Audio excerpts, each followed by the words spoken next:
Hi, I'm Chaz. I'm 28 years old. I'm happily married. I'm a lawyer by day, and I've just become a dad. And ended up being a water bear.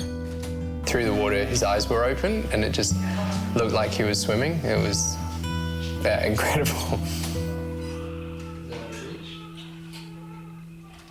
It was only like hours later when we were finally just alone in the room, me and Anna and baby, and having a cuddle, that it sort of sunk in. He's so tiny and defenseless, and he's mine to look after. I need to protect him, especially from what happened to me. I was sexually abused as a child. When I was 5, my babysitter would play games with me. Sexualized games. It was our little secret.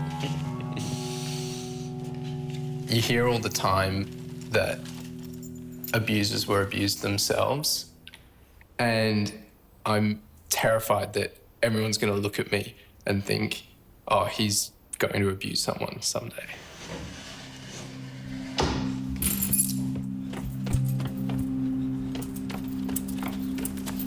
Whenever we hear of child sexual abuse, it fills us with anger and fear.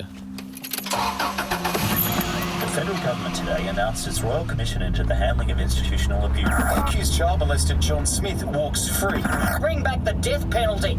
We spend so much time talking about punishing offenders, but have you ever asked yourself why it happens in the first place? That's what I want to try and find out.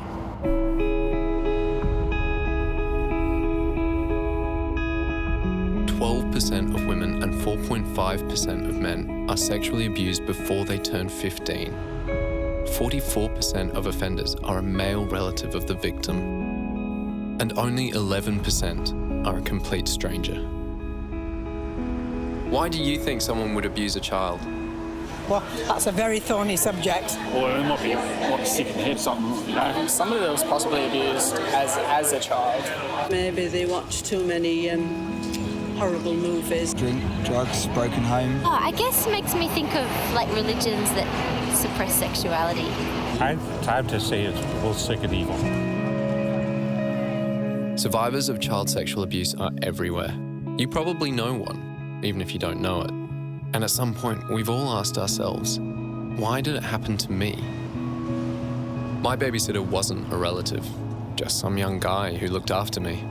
So I'm off to meet Deborah Byrne, who was abused by her grandfather. Deborah? Nice to meet you. Very nice to meet you. Come sit outside. Yeah, I think I might be like 5 or 6 in this photo. Yeah, kindergarten. So if you don't mind me asking, how old were you when... I don't know how young I was, okay. But when do you have access to a child when you're a grandparent? Well, pretty much all the time, whenever you want. And, you know, a pedophile doesn't discriminate. You know, there's no too young. Was there a point when you realised that it was wrong, or did it always feel wrong? It didn't always feel wrong, but it started to feel uncomfortable. And there's a particular time where he was pushing my head down, and I'm in a car, in his car. And that had never happened before. And I did get out of the car and I did scream and I ran. You know... How old were you? I would have been about 10 then. 10, okay. Yeah.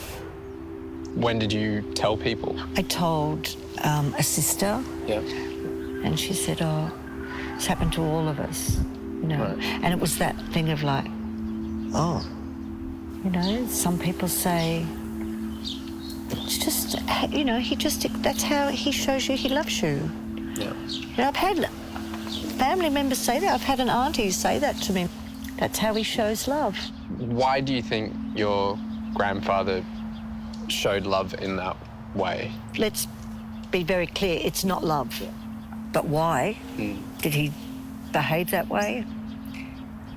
He may have been abused as a child.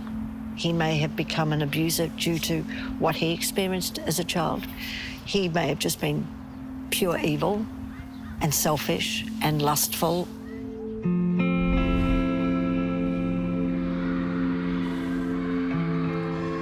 I think evil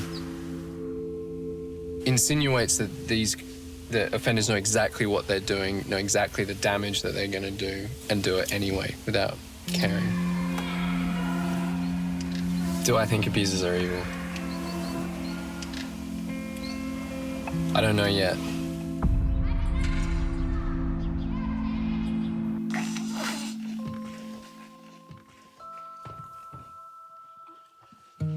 Deborah thinks her grandfather may have been abused himself.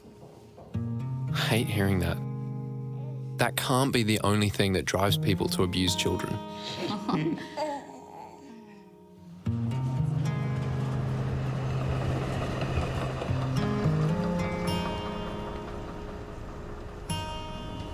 My abuser was a babysitter and Deborah's was a family member. But we all know abuse also happens in institutions. I'm meeting up with Pete Dillon, a former Catholic altar boy who was abused by a priest. So you still have a faith? Yes, I do. Okay. Was your sitter involved with the church? No. Okay. That's probably why you still have a faith. Probably, and it's why I'm interested to talk to you as well. So it happened at the presbytery, so the home of the priest, which was attached to the school that I went to. Right. It happened once actually in the church, and the more I think about that now, the more angry it makes me. Why does that in particular make you angry? Well, this is, these men are supposed to be servants of God, and in God's house, they're committing acts that are not moral. Then I think that's probably, well, it's certainly not godly now. I think that's the worst part of it for me, that it's not about sex. It's about power. If it's just about power, why don't you think that's satisfied by, I don't know, telling kids what to do? Or... And I think it's not just physical, it's emotional, it's psychological, it's mental. And I think anybody who's been a victim will agree that the mental anguish, you lie in bed with your wife or your partner or your whomever at night, and they wonder why you scream in your sleep. I held on to it for 22 years with not telling anybody. Just, that was my secret shame, I guess.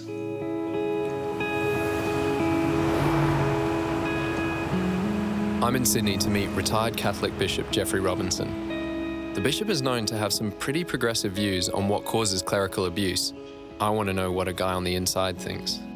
I think obligatory celibacy for priests is a contributing factor. It's not the sole cause. Somehow celibacy said they mustn't have a relationship with an adult woman, and that somehow offending with a boy was therefore not as great a wrong.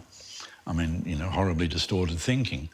I believe the fact that in the Catholic Church women are largely excluded is another factor. Do you think that people who sexually abuse children are evil? Well, I'm in a similar position. I was abused too, as a young person, as a young teenager. I'm very slow to use the word evil of a whole person. What they're doing is evil. The harm caused to the minors is massive and lifelong. Sometimes they might be not aware of all of that. How do you feel about incidences of churches covering up abuse?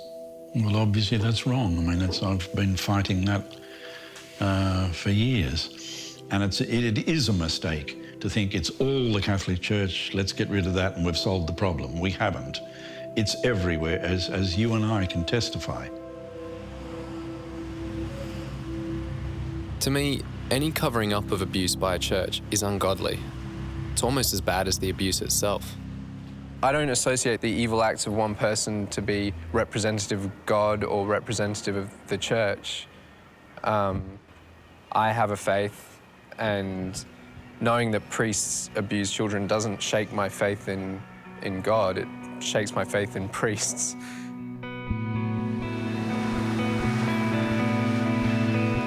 The survivors I've met have their own theories on why they were abused, but none of us have confronted our abuser to ask why.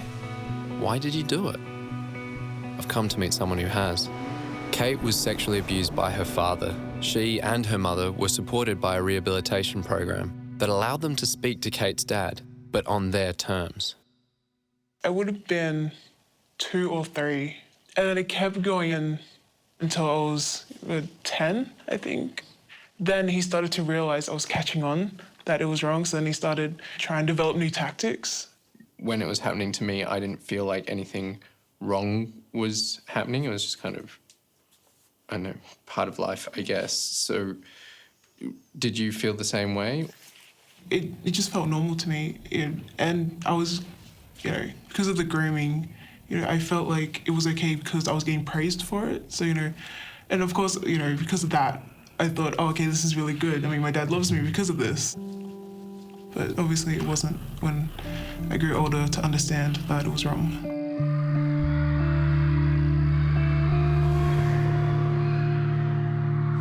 What impact did this have on your family? It's a simple question for something that's so complex. My daughter suffered from self-harm, suicidal thoughts, and it's hard because you can't tell people. In fact, I've had people not want to speak to me because they felt that it was our fault. I mean, I've been told, I'm a bad mother. I've been told, well, you should have known, or why didn't you do something sexually for him? And it's just like, that really wasn't the cause of it whatsoever. So we start blaming ourselves. Why did they do that? How did they do that? How could I not have seen? Do you guys think of him as evil? I certainly believe that nobody can be born evil. By saying people are evil and sick, you're actually giving them an excuse to do it. Through this process, do you have any idea why he did it? He has given me quite a large list of why he did it. Mind you, no matter what he'll say, to me that's an excuse and not a reason.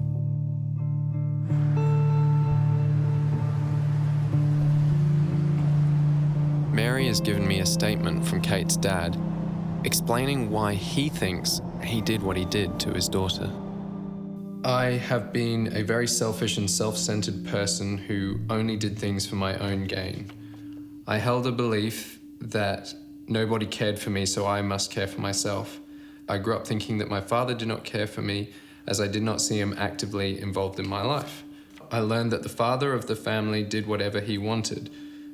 From this, I developed a belief that everything was mine for my own use, even other people.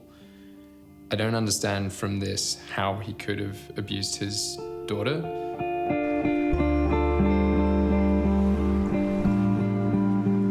Kate's father completed a treatment program for adults who have sexually abused their own child. He lives in the community and has agreed to speak to me. I'm about to face a man who abused his own kid. Did the treatment help you understand why you offended in the first place? I always had an understanding of why, and that was simply because I wanted to. What the treatment allowed me to do was to go back and work out why I wanted to. See, I don't think it's anything intrinsic or anything, wired into a man. It is something that they develop over time. I think for me, the driving factor was the thrill of doing something that was wrong and getting away with it. At that point in your life, you couldn't have satisfied that want any other way? Like stealing cars, for example. Yeah. Okay, with your example, stealing cars, a lot of evidence is left behind. Whereas child sexual assault, it's usually the victim against the perpetrator when it comes to evidence. Was your sexualization of all children, or was it just your daughter? It was primarily my daughter. And when she was getting older, also her friends. Were you aware that you might be harming your daughter? At the time, I would tell myself that if she didn't remember it, it wouldn't hurt her. And how old was she when you stopped? She was about 11 years old. And you didn't think she would remember even though she was that age? I think all throughout, I knew that they would impact, but because of my selfishness, I didn't consider them. It's a compound of people wanting more. You know, they want their sexual exploits to look younger, and, you know, they want them to appear more innocent. And for me, it was the progression through regular porn to, you know, young adult porn to, you know, young adults dressed up as school kids, through to the child pornography, and then eventually to, you know, wanting to do it myself. Do you feel that those thought patterns are now gone as a result of the treatment? Well, I haven't allowed myself to get in a situation where they can crop up. For example, I'll avoid going anywhere where there may be school children. If I get on a train and there's a child, I'll get off the train again. Do you think your daughter feels safe with you? I have very strict guidelines with respect to her, so I don't want to have her in a situation where she doesn't feel that she's safe. Do you still sexualise your daughter now? No, I don't. How are you feeling? I just...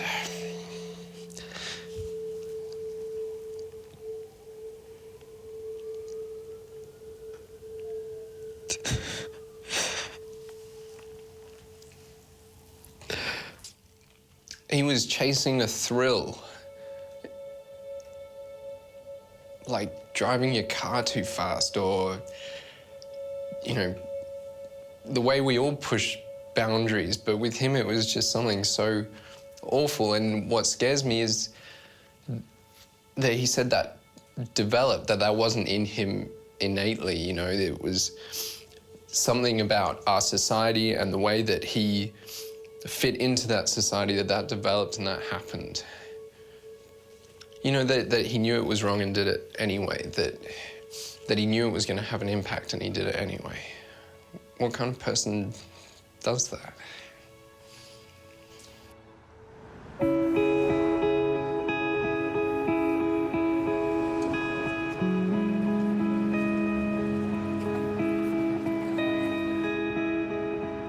Meeting John has brought back memories of my own abuser.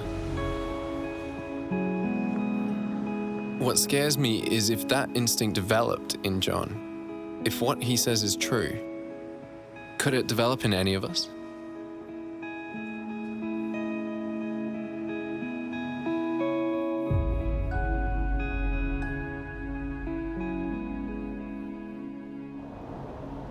We're off to see a guy called Dale Tolliday, and he treats people like John, rehabilitates them, and frankly, I'm glad, because after yesterday, I kind of just want to...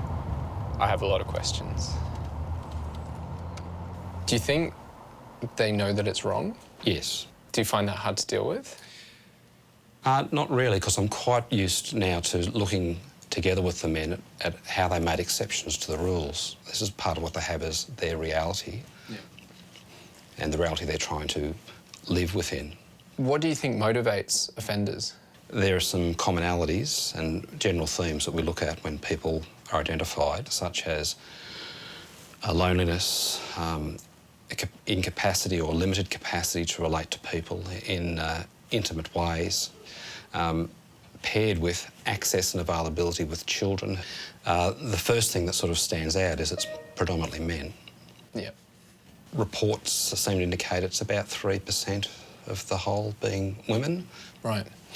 My view is it's predominantly socially created, and it's developmentally influenced by what the men have experienced in their upbringing. So exposure to domestic violence, experience of severe physical discipline when they were children. I talked to a family and perpetrator themselves who've gone through a rehabilitation process, and this particular offender said that the main motivating factor for him to offend was the thrill of doing something forbidden. I'm sure that was part of it, and there certainly is a part of the behaviour that's sexualised, and it includes sex, that creates a thrill. For the people that sexually abuse children, rather than looking at what drives it, we'll also look at what's not happening. And what's not happening, he's not seeing the pain he's inflicting, not seeing the harm in the child, is seeing the child perhaps as something less than a person. This is part of what we invite the men to start thinking about more deeply. There's a common perception that anyone who abuses were themselves abused when they were a kid. Girls are more likely to be abused than boys, and girls overwhelmingly don't carry this behaviour forward. So when people ask the question about whether people are abused or likely to abuse sexually, they're actually talking about the boys who are abused and whether the boys will abuse again. The vast majority of boys abused don't abuse again.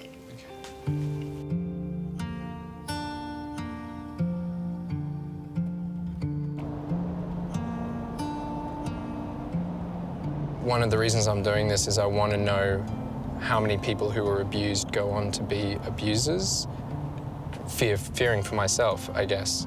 I'm no longer afraid for myself. I'm not like John. I do not have that perception of reality. So I woke up this morning, and when that thought struck me, it was kind of a weight off my shoulders. I can walk around and say I was abused, and it means nothing other than I was abused.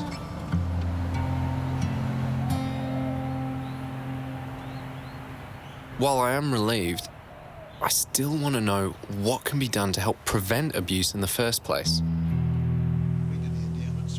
Like Dale Tolliday, Dr. Peter Powell treats convicted offenders, but he's also one of the few psychologists encouraging men to come forward before they act on their urges.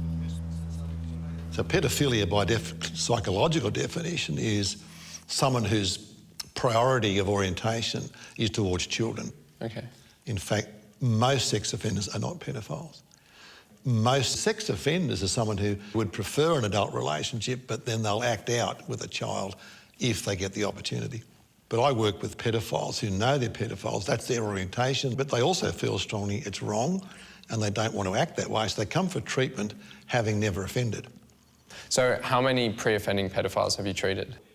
Just 2 at this stage, but I've got to say that to bring that out and to want to work on it a long time is very, very painful. What do you think needs to change so that more pedophiles who haven't offended seek help?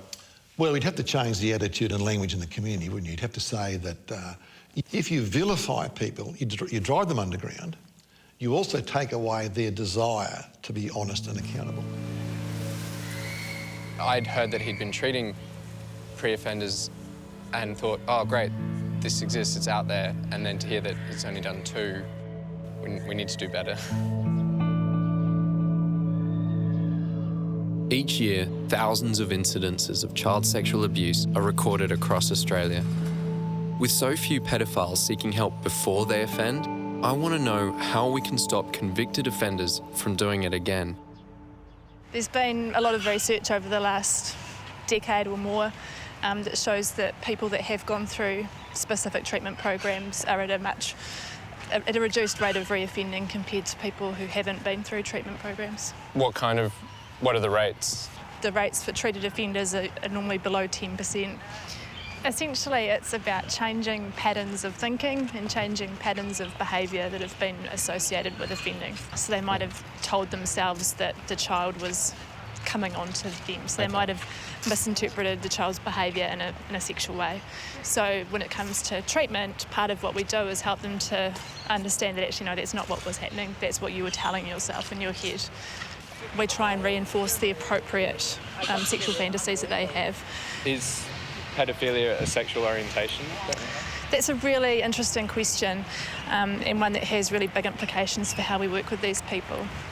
There's been a few studies recently that have actually made that suggestion that pedophilia might be an age-oriented sexual orientation rather than a gender-oriented sexual orientation.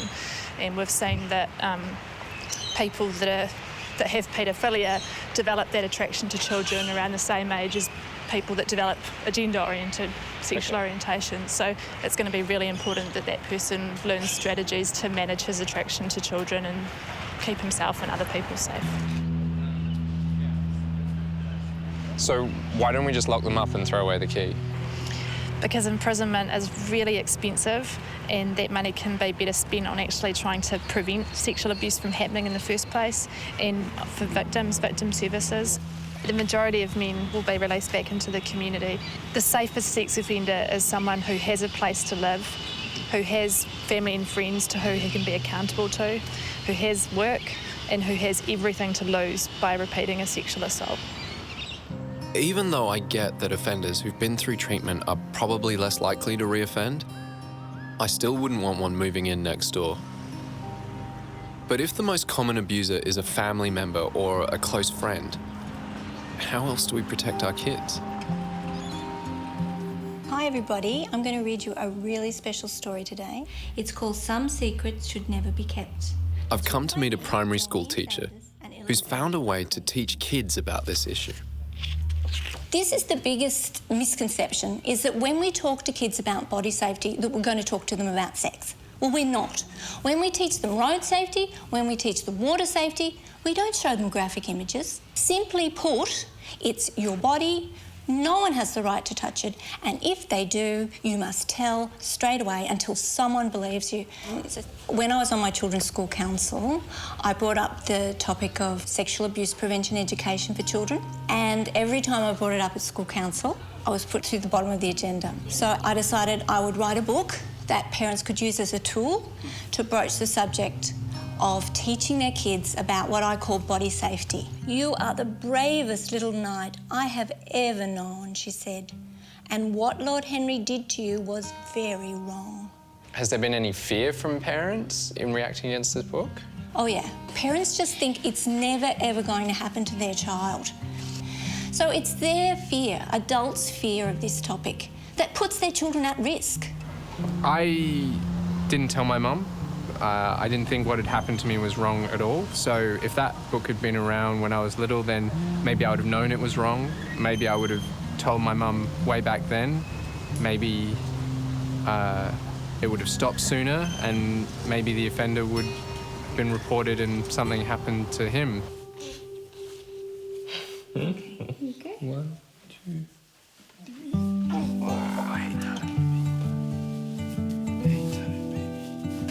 You got it. Oh, maybe. First picnic. With so many people affected by sexual abuse, Exciting. it still amazes me that we talk so little about why people do it. We seem more wrapped up in punishing offenders than figuring out how to try and stop them from doing it in the first place. I don't think I'll ever understand why my babysitter abused me. I don't think many of us ever know why it happened to us. Clearly, the reasons are complex, and for many survivors, they're not reasons at all. I'm pretty sure my babysitter knew what he was doing was wrong. I just wish he'd stopped himself, or that someone had stopped him. One day, I'll talk to my son about this stuff. Sure, it's scary and confronting, but avoiding it won't keep him safe.